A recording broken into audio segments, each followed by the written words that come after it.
sa live moom la wax allo allo oui ma ne commencé ma nekk dugg live dama la wax ko nga xam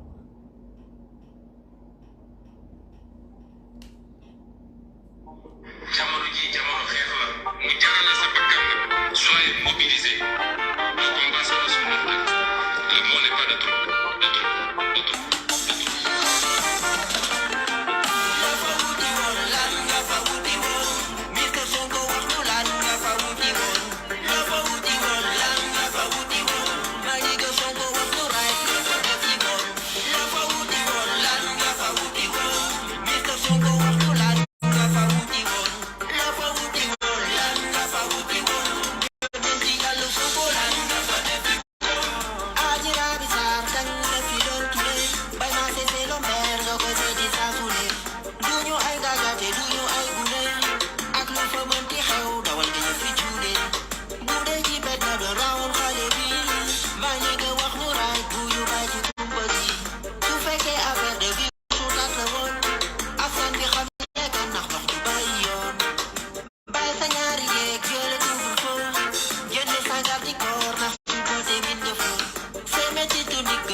bon salam ñu ngi leen nuyu yéen ñëpp di leen ziar bu baax a baax di leen jaajëfal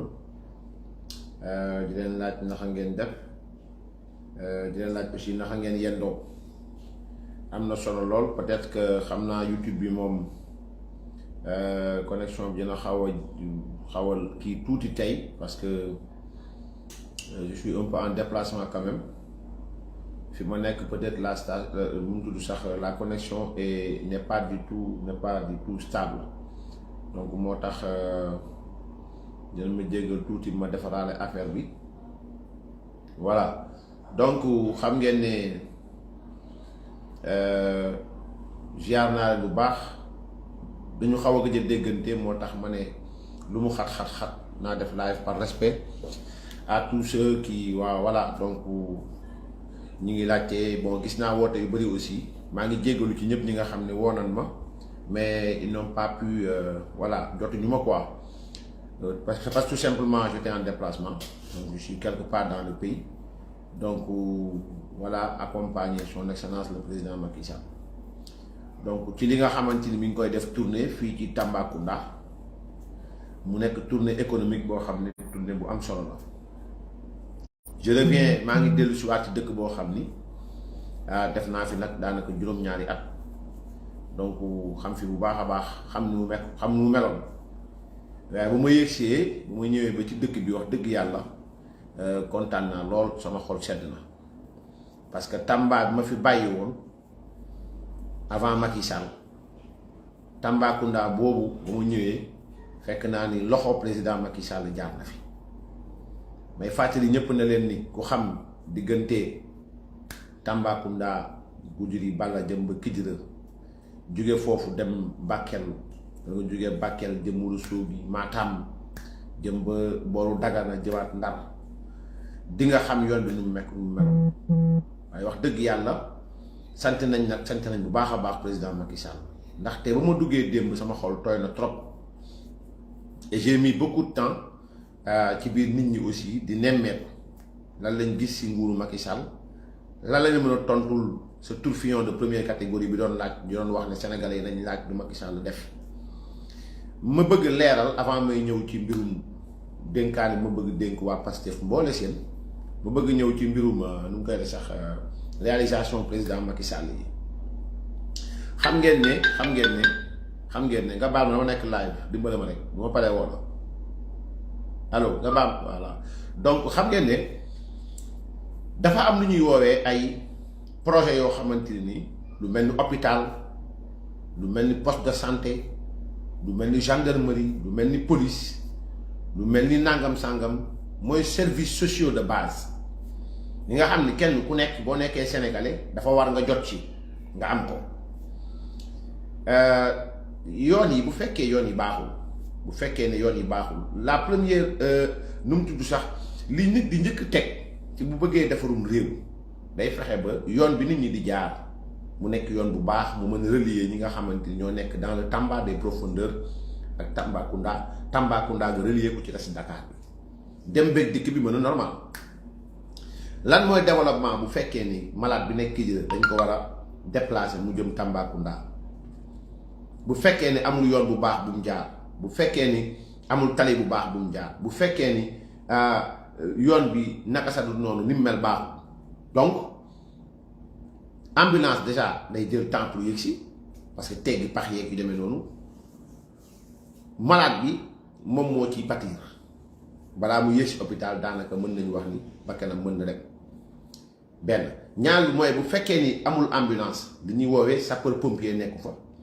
dans ce cas saret yi ñooy mujj jël malade di leen yóbbu loolu daanaka si nguuru Macky Sall mu ngi jeex parce que nag piste rurale yeeg tali yeeg yu demee noonu yi mu def yépp sénégalais yépp mën cee teg bët mën cee dut baaraam donc loolu dafa am solo suñu njiit suñu bànneex suñu xéewal ci Sénégal suñu yaakaar fii ci développement Sénégal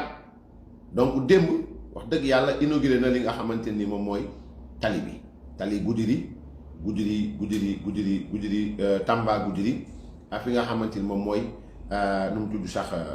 camp bu bees bi nga xam ne moo nekk fee Goudiri camp bi it ñëw bokk ci li nga xamante ni dafa am solo ci sécurité parce que bu ñu fàtte ni Tambacounda bi Ousmane Sonko doon wax ni frontière ak Mali Casamance la Tambacounda dafa am ñaari frontières yu ko séq benn bi mooy Gambie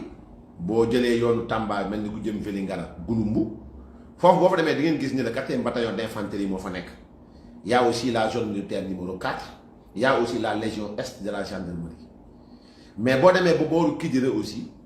y avait que la douane sénégalaise, mais y avait que au plus fi gën a sori moom mooy Bakel moo ko gënoon jege ci camp militaire, c'est le 10e compagnie des fusiliers voltigeurs.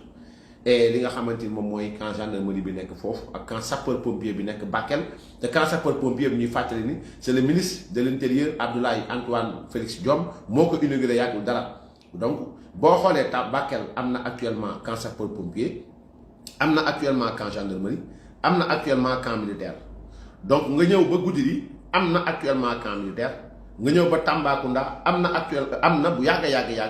la légion est fa la nekk, y a le Com Légion. Donc il y a la zone militaire numéro 4, il y a le 4e bataillon d'infanterie, mais aussi il y a le camp des sapeurs-pompiers. Donc, ci suñu frontières yi, c'est-à-dire suñu frontières yi, donc dafa nekk loo xam ni lu ama am solo la. Donc loo xam ni président Macky Sall comprendre na ko doxal na ko mu bokk nag ci li nga xamante ni moom mooy gouvernance paix ak sécurité. Xam nga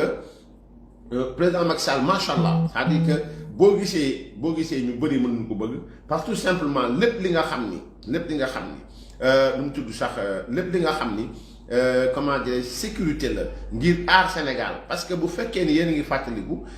frontière boobu dafa perméable, c'est-à-dire que ay jamono parce que déjà foog ngeen comprendre que ni suñu frontière ak Mali ci benn côté frontière naturelle la. Il y a que le Falémé bi mooy dex googu nga xam ne mi ngi déparé Bafo ak Bakoy donc dex googu ñëw ba Diboli frontière bi noonu donc pont boobu ngeen di gis pont boobu ngeen gis pour jéggi ko dugg biir Mali pont boobu maanaam frontière naturelle la boo duggee ci biir encore démb booru Kenya ba dem fële ji Saraya donc dafa am ay villages yoo xam ne yii village Mali la yii village Sénégal la. Donc, il y a l'insécurité au Sahel, il y a l'insécurité due aussi à l'instabilité bi nga xamanteni mom moy bi nek Mali. Donc, bu fekkee ni sa réew da nga jóg ci taxawal émergence, jóg ci taxawal li nga xamni moy développement, il faut nga jéem a ñàkk réew mi ci wàllu sécurité. Lolu mo waral le camp de Bakel, le camp de Goudiri, le camp de Tambacounda bi nga xamni moy le camp Mer. Boo demee ba Kédougou aussi am na beneen camp bu nekk foofu mais bu leen fàtte ni aussi y a le Gasri bi nga xam moom moo fa nekk donc nekk groupement boo xamante ni dafay gérer lépp li nga xamante ni mbirum terrorisme la ak ñi nga xam ne ñoom ñoo yëngu ci wàllu terrorisme. Donc foofu ñu ngi ciy sant bu baax a baax son excellence le président Macky Sall waaye xam ngeen ni ndaanaan rek lay doon donc ndaanaan rek lay doon ci loolu président Macky Sall xam ngeen ni lu jiitu muy nekk président de la République. En 2011 particulièrement février 2011 président Macky Sall dafa jaaroon ci benn yoon bu ñuy wax yoonu Goudiri Janké Maka ak fi nga xam ne mooy Saadaatu donc mu nekk benn yoon boo xam ne 117 kilomètres la ak 11 kilomètres pour les voiries la route Goudiri donc Janké Maka ak fi nga xam mooy Saadaatu bu ma leen wanee photo yi mi ngi nekkoon depuis jamonoy nu mu tudd sax ba muy wër di def campagne c'était en février 2011. C'était en février 2011 président Macky Sall ngeen di gis nii mu taxaw yoon bi ñu jaar nii maanaam moom moo taxaw ni sol lu ñuul li yoon bi ñu jaar nii dem na ba oto yi paan bu ngeen xoolee aussi moom bu ngeen xoolee aussi ci li nga xamante ni moom mooy nu mu tudd sax moom mooy comment bàlle ma tudd ma génne leen photo yi quoi donc lii lu am solo la parce que dafa jara rappeler quoi.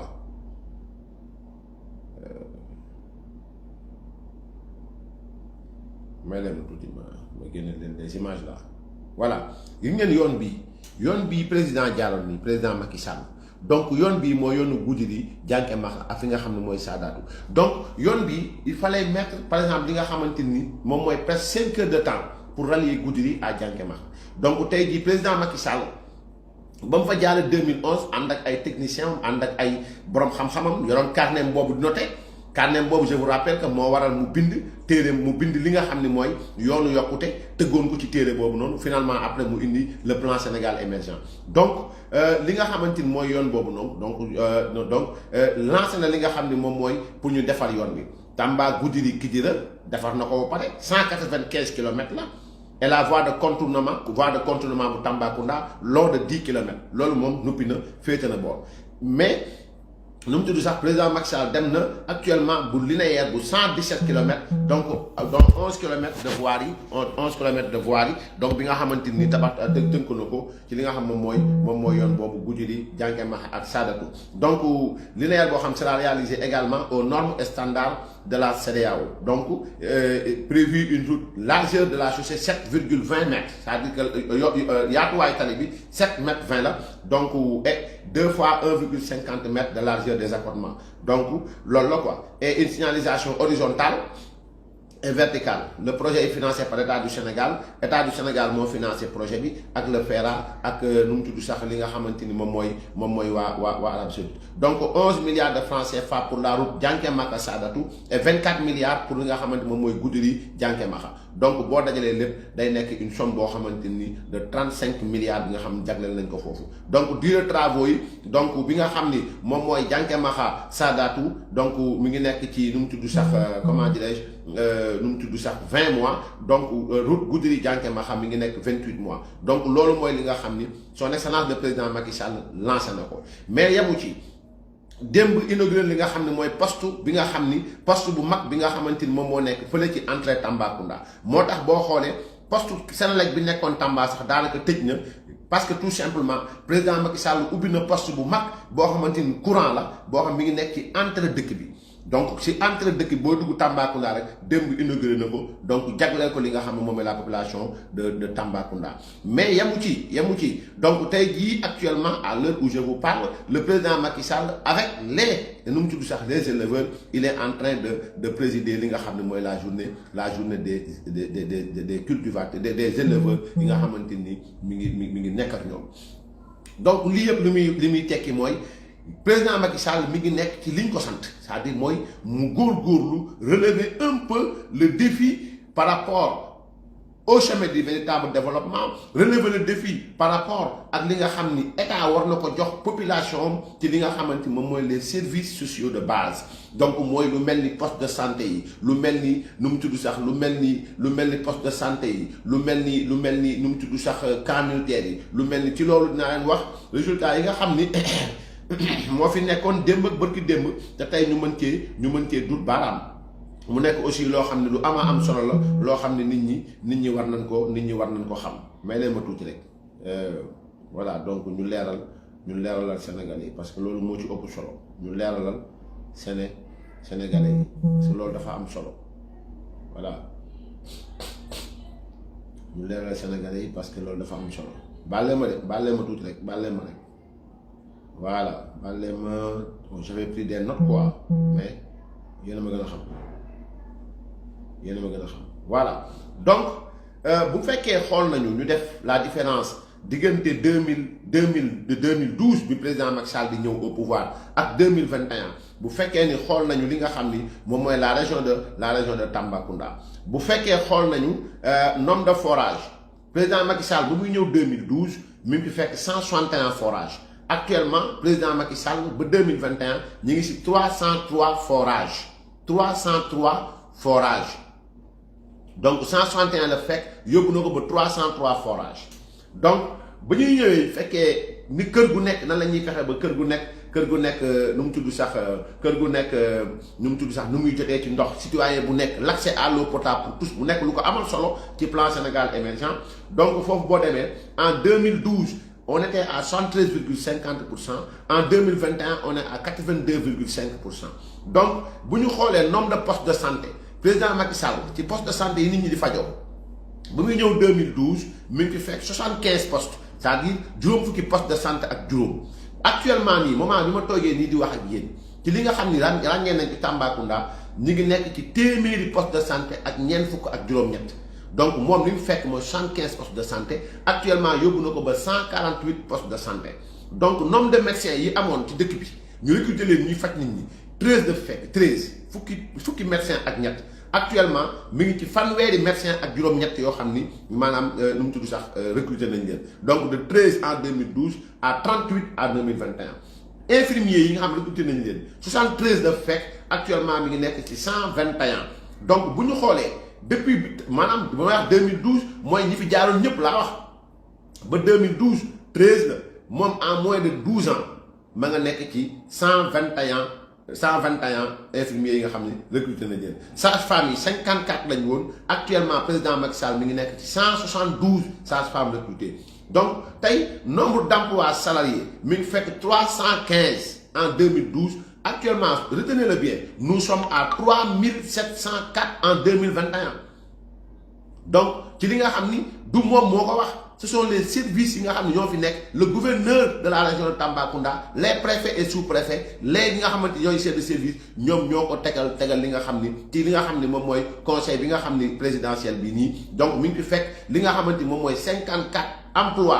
emplois salariés la fekkoon 315 du moins 315 emplois salariés nous sommes actuellement à 3704 emplois salariés en 2021 donc bu fekkee jël nañu rek ñu bàyyi emploi salarié ñu jël ci programme xëyu ndaw yi actuellement nous sommes à 1236 emplois créés ci programme xëyu ndaw yi man rek démb ba may ñëw maa ngi romb te bu may ñibbi incha allah facilement wàcc foofu jël xale yi jël seen témoignage ci li nga xamante ni am nañ ko boo demee ci booru Kaffrine am na fekk naa fa ay xale yoo xam ñi ngi nekk tali bi ñi nga xam ni waa 3FPT jàngal nañ leen lu ñuy tegee pavage ñi ngi nekk ci tali bi ñoom ñoo ànd ak ñi nga xam ni ñooy Promoville nekk ci liggéey bi nga xamante ni moom mooy jox sénégalais li nga xam ni ñooñu tëgguñu bool ñooñu génn ñu di taal ay mbedd ñooñu génn def dara ñi ngi nekk ci jàng métier ba pare nag dellawaat métier bi ñu jàng ki nga xam moom mooy seen réew mooy seen ñaari loxo yooyu seen xam-xam bi leen yàlla jox perturbé wuñ ko ak ay ndënd perturbé wuñ ko ak ay bool dem nañ jàngi xam-xam jël nañ seen ñaari loxo yooyu xam-xam bi leen yàlla jox ñu ngi jël li nga xamante moom mooy nu mu tudd pavage di ko teg ci yoon bi pour sénégalais yi mën koo gis mu nekk loo xam ni lu am solo la donc incha allah dañ topp li nga xamante ni ci président de la République jéego par jéego bërëb par bërëb chiffre par chiffre liggéey par liggéey donc loolu dafa am solo pour ñu jox ko ku mel nii nag kenn du ko am di ko weccee ak ay tëggkatu bool di ko weccee ak ay salopard partouzard tocard donc yu demee noonu donc yooyu dafa am solo pour ñu war ko pour ñu leeral ko donc le président Macky Sall est un bâtisseur on ne peut pas le remplacer par des faiseurs de malin yóbba li ma nag li tax nag ma bëgg wax lii mooy que par force nag réew moo gis di nga dem fekk ndaw boo xam ni ma nga toog booru jàngamare dem toog booru saadaatu wala mu toog quelque part am lu ko mitti lool par exemple pourquoi parce que tout simplement xëy na amul xëy di nga gis koo xamante ni mi ngi nekk ci au plus profond bëgg nag am dara ci réew mënu koo am yooyu yëpp dafay am parce que Macky Sall bu yàlla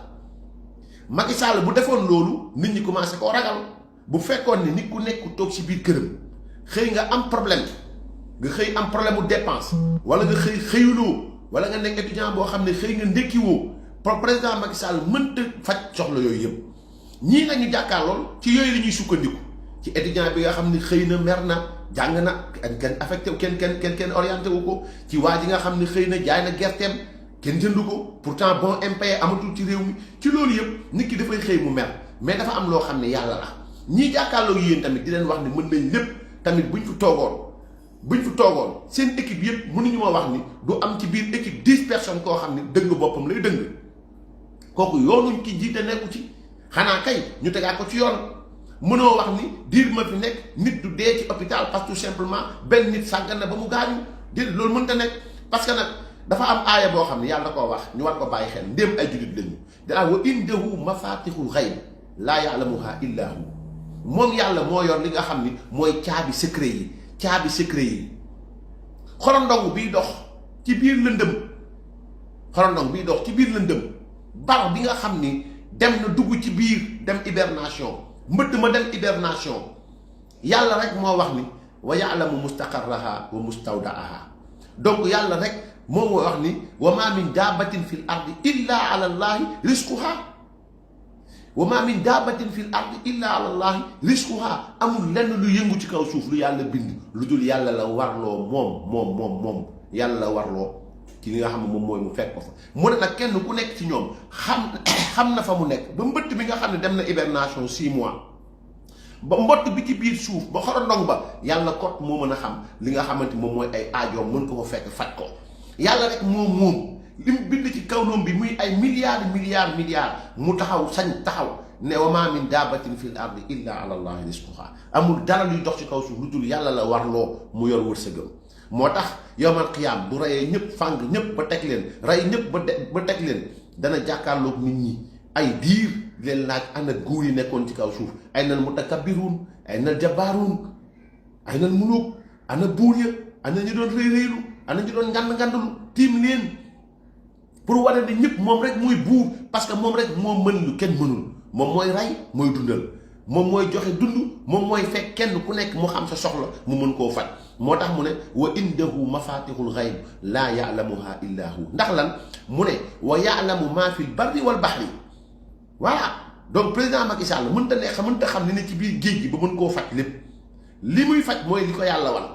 wal barri maanaam ci kaw jiiri président Macky Sall mënta nekk fépp ba kenn ku ne boo xëyee sa bopp metti sax nga dem médecin bi yëg sax nga ne Macky Sall saaga ndey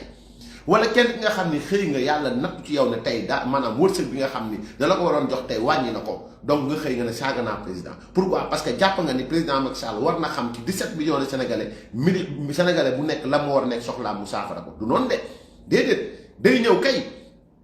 bu fekkee da nga ne defar naa tali ba dafay am solo ci ki nga xam ne ñëpp ñi nga xamante ni am nañ soxla wala jaar ci kaw tali bi tali boobu da leen amal njëriñ lan moo tax muy am njëriñ parce que dina tax bu fekkee assainissement la mu war faa mën a jaar dina tax bu nekkee ni police la ñu war faa mën a jaar na fekk bu waxee camp militaire ñu war faa mën a jaar na tax ay marché taxaw ay jaay jënd taxaw mu favoriser li nga xam ni conditions yi nga xam ni na tax informel bi ñëw taxaw na tax formel bi ñëw taxaw formel bi mooy lan mooy ku ubbi camp militaire bu bees recrutement yu bees ku ñëw tabax poste de santé bu bees jël ay médecins yu jël ay infirmiers yu bees ku tabax hôpital bu bees jël parce que man dinaa ci ñëw te mu hôpital bi nga xamante niveau 3 bi nga xam ne fas na ko yéen tabax Tambacounda ak hôpitalu Bakel dañ ko tabaxaat donc ku wax loolu di nga wax ni dinaa jël donc état loolu mooy liggéey maanaam dafay favoriser mettre conditions yi nga xam ne moom mooy tax ndaw yi nga xam ne jàng nañ médecine ñu ñëw def médecine ndaw yi nga xam ne ay infirmier lañ ñu ñëw def infirmier ñi nga xam ne ay gardien lañ daañu am liggéey pour taxaw ci buntu ba ñi nga xamante ni ay secrétaire lañ daan mën a liggéey donc conditions yi lay état bi teg pour nit ñi mën a liggéey mais Macky Sall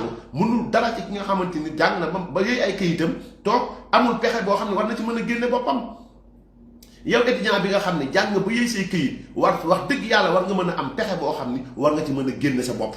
surtout maanaam man damay déglu léeg-léeg ñu ne kii il est maîtrisable en sciences économiques yow maîtriser nga sciences éco amoo xam-xam boo ci génnee économiquement sa bopp mooy ki maîtrise rien du tout donc loolu mooy problème bi donc man dama jàpp ne ki nga xamante ni jàng na ba yëy ay këyitam jàng na ba am ay ijaasaam donc kooku wax dëgg yàlla war na si mën bañ a xaar lépp ci état bañ a xeebit parce que nag si boo demee bitim réew da ngay fekk koo xamante ni mi ngi ci mbedd ma di def këñëxi liggéey boo xamante ni bu la waxee den diplôme la am da ngay yéemu ci yàlla mais nag diplôme mi ngi am njëriñ fekk nit ki mi ngi jóg bëgg dem liggéey donc li tax yàlla wax ni nag wa ya'lamu maa fil barri wal bahri moom moo xam ni ne ci biir géej gi xam ni ne ci biir ci jéeri gi donc yàlla wax lu am solo wa maa tasqutu min waraqatin illa ya'lamuha donc xobu garab sax bu waddee yàlla xam na ko Macky Sall mënu koo xam parce que nguur ci kaw suuf transcendance borom bi la subhanahu wa taala yàlla mooy jël ci mën-mënam jël ci martabam jox la ko xam nga tey bu ñu nee allahu akbar ñu nodd wala bu soowu cloche église bi sonné ñëpp dañuy dem jàkkaarloog yàlla jox ko lim moom yàlla martaba boobu da cee jox buuru àdduna yi mooy boo rombee ñëpp taxaw bàyyi la nga jàll yaa am priorité ci lépp waaye nag li nga xam ni moom nga warloog nit ñi da nga koy def sa kéem kàttan kéem fa nga mën a yem donc moo tax yàlla rek moo xam wa maa yasqutu min waraqatin illaa ya'lamuha xobu garab bi nga xam ne mi ngi wadd xoolal ñaata garab ñoo am ci àdduna bi xobu garab bu wadd bu nekk yàlla xam na ni xam na ko ci xaybam boobu yàlla ci nguuram gi nga xamante ni man allaamul ghuyuub ki nga xam ne mooy l'omnipotent ki nga xam ne mooy l'omniprésent ki nga xamante mooy lépp wallaahi azim ni nga xam moom rek mooy buur bi mat buur mais Macky Sall mënul xam loolu yëpp donc moo tax yàlla wa maa tasqutu min waraqatin illaa ya'lamuha wala habatin wala zulumatin wala zulumatil ardi wala ratbin wala yabisin illa fi kitabin mubin donc parce que yàlla amul dara lu nekk ci kaw suuf amul benn détail boo xam ni nekk na ci kaw suuf lu dul yàlla bind na ko téye ko xam ko mais Macky Sall mënu koo xam maintenant li mu mën a def mooy comme nii mu jugee ba Dakar génn palais présidentiel ba c'est la première fois mu am Sénégal génn palais présidentiel ñëw ci région yi nam ko defee woon ba muy nekk ba muy commencé ñëw ci région yi donc daal di dajale ñëpp ñi nga xam ne ay services la dajale ñëpp ñi nga xam ne jëwriñu ndaw yi réew mi lañ dajale ñëpp ñi nga xam ne ay kilifa lañu yi seen xam-xam màcc jëm ci loolu ñu taxaw ci loolu. gis ngeen li ma doon wax léegi ci li nga xam ni mooy ki jàng ba nga xam ni maanaam am na ay ijaazaam nekk expert en économie mënu cee génne boppam moo tax son excellence président Macky Sall ubbi beneen boo xam ne gën a am solo mooy formation école entreprise ngay jàng en temps théorie xam en temps pratique parce que ñaar yooyu boo leen allié wul tu n'es pas employable moo tax le projet d'employabilité des jeunes amal solo le président Macky Sall moo tax boo xoolee ay 3FPT boo xoolee à travers le DER boo xoolee à travers yéen nga xam ne président Macky Sall teg na ko tey jii di nga gis ni jeunes Sénégal yi ñu ngi commencé di jàng xam-xam ak seen loxo donc loolu dafa am solo le behaviorisme donc il faut que nit ki nga koy stimuler mu donc mu mën a liggéey mais aussi mu am li nga xamante ni da koy mën a liggéey ci ñaari loxo donc loolu dafay am solo. donc bëgguma laay bu damay yóbbante waa Pastef ba bëgg leen wax ni la Ndiaga Mbaye doon wax ni coow li léegi mu leer te leer na ba nuppi damaa xam ni Babacar Kewoulo dégg naa mu wax maa ngi koy live nii di ko wax ma ne ko man waxuma ko ni mu wax ne Adji Sarr moo ko woo parce que ku mu neex nga ne Adji Sarr ma woo man dama koo wax génneel ko ay audio Babacar Touré Kewoulo damaa bëgg mu def capture d'écran appel bi ko Adji Sarr woo ban jour ban heure lan la ko wax au fait ça du wax benn ñaareel bi mooy ku dof sax dégg Babacar Kewoulo di wax di nga xam ne kii daf noo yem xam nga lu tax Babacar Kewoulo nga xam ne ki ñi gën a yàq deru Adji Sarr dem bu wutal ko jëkkër wutal ko jàpp jëkkër wutal ko doom bu amoon Adji Sarr woo ko li muy njëkk def mooy enregistré ko téye ko teg ko capturer heure yeeg lépp téye ko teg ko parce que loolu saa waay mbaqus la woon bu fekkee ne nga dossier bi dafa vide dem bi nga xam ne moo indi dossier bi moo waral coow li dem ba wóole ne damaa bëgg nga dimbale ma génne ma Sénégal yow Babacar nag wax dëgg yàlla nag loolu sa atu la woon loolu yow da nga doon nekk l'homme de l'année dootu nekk Sonko de Babacar Touré Kewoulo moo doon nekk l'homme de l'année bu fekkee ne loolu am na mais da ngay fen tu mens et de la plus honteuse des manières man naa la du ma la sosal dama la wax nga njëkk def sa laay nga ne loolu amul ay waxu caaxaan la Jaxate la sant ma sant Touré moo tax du ma ko wax yenn yi ma génn la say audio yi nga xam ne yaa ngi doon dem di waxaale pour génn Adji Sarr réew mi mais bu fekkee ni Adji Sarr daf la woone ne génn ma réew mi la première des choses mooy Babacar Touré Kewoulo fexe ba Ousmane Sonko ak ay avocat Ousmane Sonko ak le juge d'instruction bi nga xam ne moo yor àtte bi mu dégg na Adji Sarr mi ngi bëgg génn réew mi parce que dafa bëgg génnaat ci li nga xamante ni moom mooy plainte boobu loolu moo gën a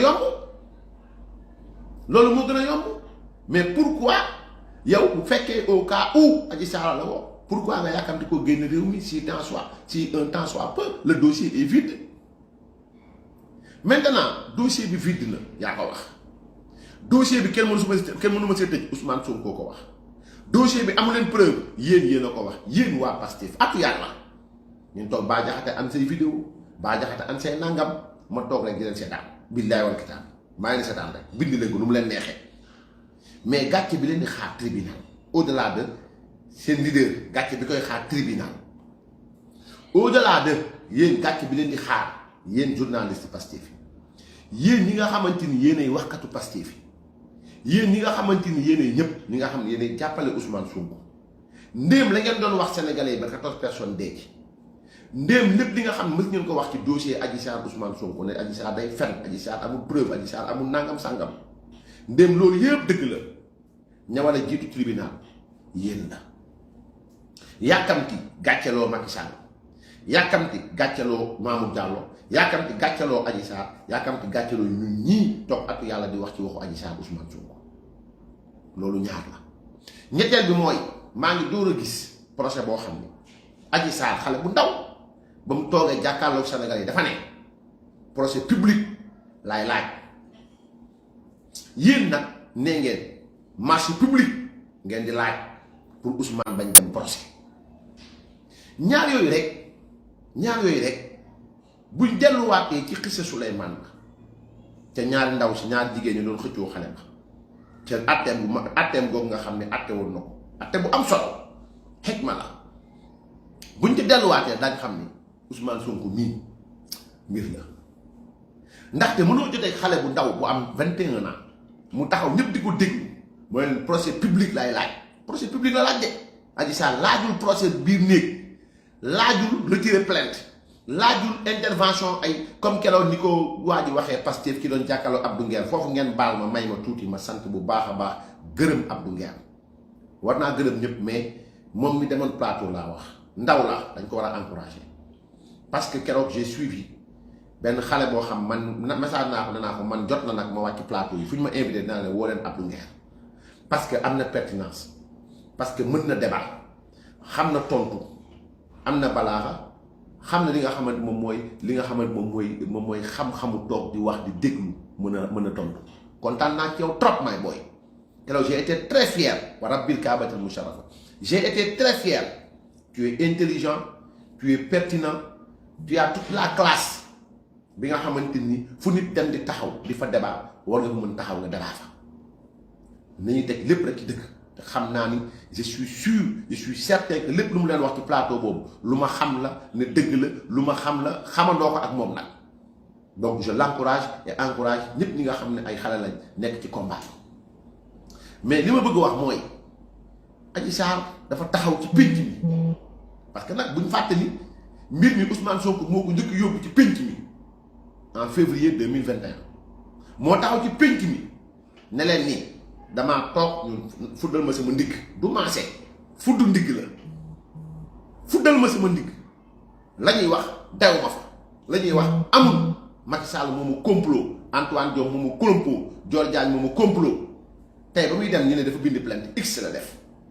tuddul turu Antoine Diome de tuddul turu keneen de Mamour Diallo la bind turam def x Mamour Diallo Adji Sarr nee na ñoom la plainte pour complot ak fabrication de preuve quelle preuve amuñu preuve kay lan lañ fabriqué amuñu preuve luñ fabriqué bu fekkee ne ngeen Adji Sarr amul preuve ba seen avocat laaj ngeen ne Adji Sarr amul preuve kon plainte bi daanam Adji Sarr ban preuve la fabriqué kon ndax daa am loo xamante ni dañ ko yëg ñu yëguñu ko en tout cas Mollah moom wax na ay waxam nee na procès bi xaar Ousmane Sonko bien que ni am na loo xam da koo wax sax nit ku bet ku yàgg am médiocre classe ak mal xam na fa ñoo xam seen diir dund ñaari nat yooyu mësu ko weesu mal ak médiocre mooy yow mi man médiocre passable la ko tax passable mooy li nga def tanana mais médiocre mooy kii idiot moom li ñu la laaj ci à donner une réponse idiote médiocre une pensée médiocre un homme médiocre un esprit médiocre ne peut pondre que des idées médiocres loolu lay pondre tribunal nan la ñuy xàmmee ku ànd ak Macky Sall ku ànd ak Macky Sall tribunal nan la ñuy taxawee di wax nit ñi di yuuxu fan la am ko am téléphone sax boo ko seenee ñu génn la donc li ma bëgg wax mooy Adji Sarr ci pénc la taxaw te bu leen fàtte ni Ousmane Sonko moo njëkkoon taxaw ci pénc wax ni deful dara nañ ko complot la Antoine Diome ak Mamour Diallo Dior Diagne ak ni mu limoon dañoo bëri mais tey ba muy dem di plainte ji nee na dañoo plainte Mamour Diallo Adji Sarr ak X ñenn pour complot la xawma ak nu mu tudd sax fabrication de preuve loolu bu dee xëy si dina ci ubbi instruction te da ko war a ubbi ñu xam nag Ousmane Sonko pour complot la mais loolu procès à part la voilà procès bi nga xam ne mooy procès bi ñuy xaar ñun mooy procès ndax da nga yàqataan xale bi wala yàqataanoo ak xale bi donc bu demee ba ñu ne fabrication de preuve donc boo ne fabrication de portable c'est parce qu'il y a portable fabrication nu mu tudd sax d'appareil c'est parce qu'il y a appareil fabrication de preuve c'est parce qu'il y a preuve la recevabilité et pourtant Adji Sarr pouvait faire pareil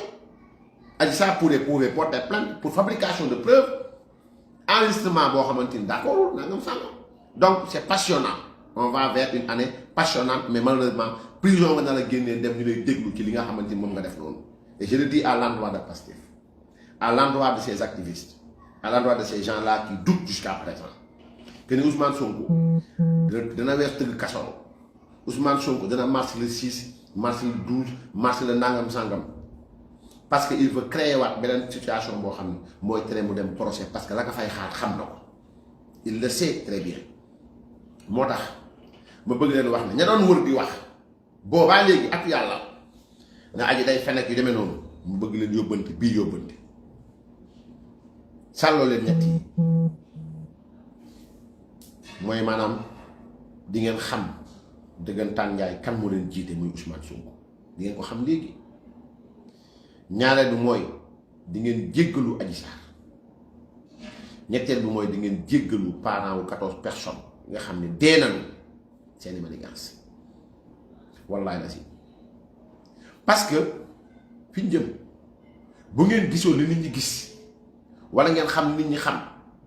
wallaay di ngeen mën a lire ne kull ku xam Ousmane Sonko présentement yaa journaliste ñi ngi naan le juge Babacar Touré Kewoulo dafa bëgg dem procès malgré que nanga mel ni yow yaa doon def enquête mel ni yow yaa doon def enquête juge bi def enquête am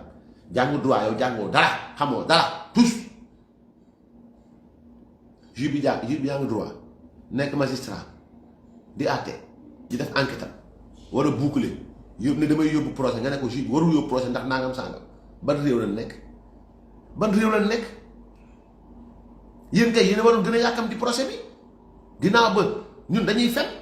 ginnaaw ba ñun amuñu preuve ginnaaw ba nag Adji Sarr day fen Adji Sarr nangam sàngam yéen a war a gën a yàkkamti procès bi mais waru leen dellu ginnaaw mais actuellement li ma gis mooy ñoom ñëpp ñu ngi naan waroon noo dem procès mais bu sooba yàlla sénégalais yi daañ xam ni bés nangam Ousmane Sonko sol jiit laay gu mel nangam def na nangam ak nangam ci kaw xale boo xam ne xale 21 ans la sénégalais nañ ko xam ndax nag dañ la nee bàyyi woo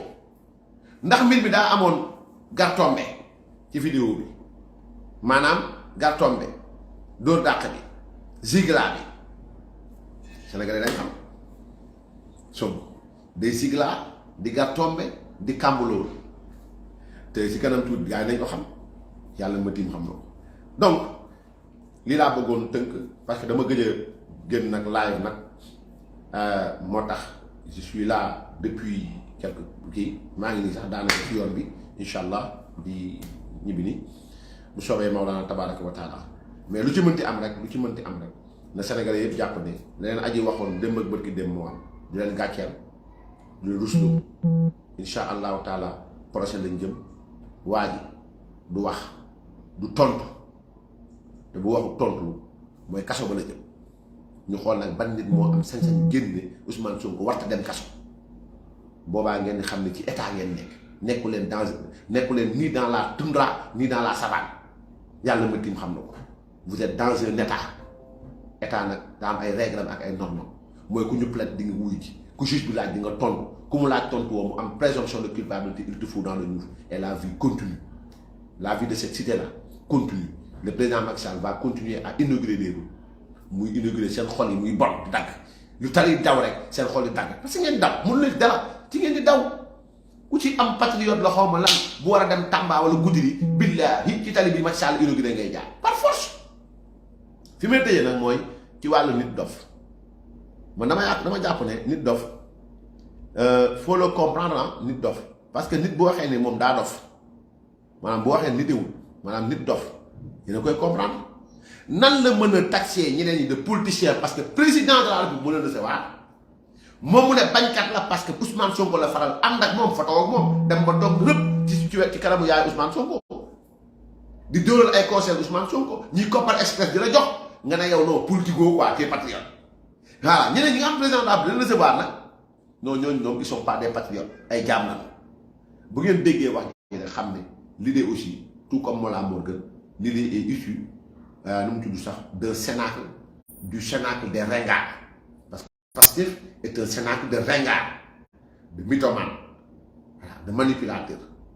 donc voilà c'est comme le château de Tëndantonto voilà sant naa ñëpp gërëm naa ñëpp di leen jaajëfal bu baax a baax mu ne ko c'est comme le château de Tëndantonto là où Kandid a rencontré le docteur Pangloss qui lui faisait comprendre que tout est pour le mieux dans le meilleur des mondes possibles et Kandid voilà fu mu dem rek moom la doon xalaat tout est pour le mieux dans le meilleur des mondes possibles kan moo ko wax le docteur Pangloss voilà donc loolu daal docteur Pangloss mooy Ousmane Sonko il a tellement de candidats yoo xam ne il croit que ni tout est pour le mieux dans le meilleur des patriotismes possibles voilà donc voilà il continue comme ça. maintenant sant nañ leen bu baax a baax gërëm leen bu baax a baax di leen ñaanal yàlla defal leen jàmm ak salaam yàlla defal leen tawféex defal leen muccule defal leen saadatu daara yi suñu xalif généraux yi aussi ñi ngeen di saaga ñun yàlla wàccal suñu bopp fii xalif généraux yi ngeen bañ a gis yàlla dogal saa yi yeewoo gis leen ñu yeewu suñu xel di dal Sénégal nekk réewu jàmm nekk réewu salaam ñu église yi ngeen bañ di gis dem ba sax le 31 ñu jagle ko Saint-Sylvestre ngeen da ngeen ci tëgg ay sabar ay bool yàlla wattu teg leen ñuy diriger ñi nga xamante ñoom ñooy réewu Sénégal ñuy gërëm Monseigneur ci messe bi nga xam ne def na ko appelé ci nga xam ñoom ñooy woote ci ay saaga woote ci ay fitna il a été très clair et voilà la ressemblance de tous les livres célestes. Dieu subhanahu wa ta'ala ainsi il envoya tous ses prophètes pour ñu jëlee nit ñi ci lëndëm yóbbu leen ci leer donc loolu rek lañ seen àdduna mën a def pour nekk jàmm ak salaam donc sant nañ leen gërëm leen wasalaamu aleykum wa rahmatullahi taala wa barakaatu jaar naa leen bu baax a baax yaa ngeen jëf léegi ma dem lekk maafe Tamba bi quoi ok jaajëf jël yoon bi nag dox bi ànd ak jamono incha allah jaa ngeen jëf